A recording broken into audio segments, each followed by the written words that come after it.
How do you manually raise a power window? So, you're in a situation where the power window of your chariot has ceased to function. You push the button, but it rebels against you with the silence of a stone. You need that window up, perhaps because of an impromptu visit from our liquid friend Rain, or just for the security of sealing your car while you're away. The process to raise it manually isn't incredibly complex, but requires a bit of DIY spirit and some tools that might or might not be lying around. Here we go.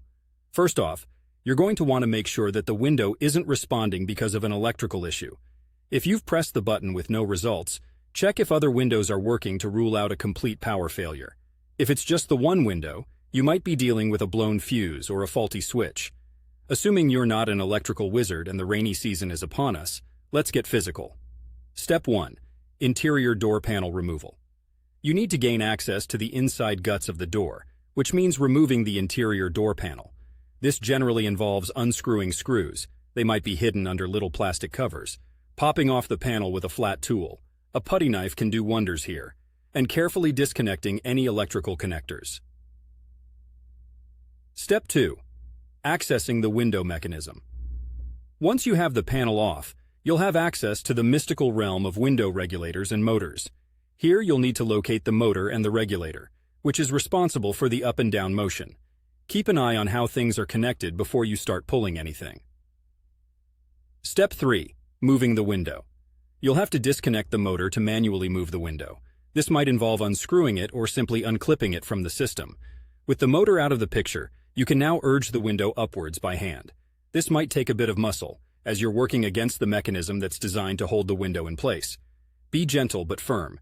Use both hands and evenly push up to avoid tilting or damaging the window. Step 4. Securing the window.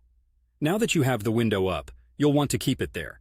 You can wedge it in place with something sturdy. Rubber or wooden wedges work great, between the glass and the door frame, making sure it doesn't slide down again. Step 5. Reassemble door panel. After you've secured the window, it's time to reverse the disassembly process. Reattach any clips or rods you detached, and snap or screw the door panel back into place. Ensure that all electrical connectors are back where they belong. Although remember, your power window isn't working, so no need to worry about reconnecting the motor at this point. Alright, so you've successfully navigated a temporary solution to your rebellious window. But don't consider this a permanent fix. It's more like putting a bandage on a fracture. When time allows, either roll up your sleeves to diagnose the electrical gremlins, or swing by your local mechanic to have that window restored to its button-pressing glory days. Until then, keep dry and secure, and let's hope for a break in the clouds. If you're here in Portland, Oregon with me, you know that could be a minute. Cheers to adding a little car surgery to your skill set.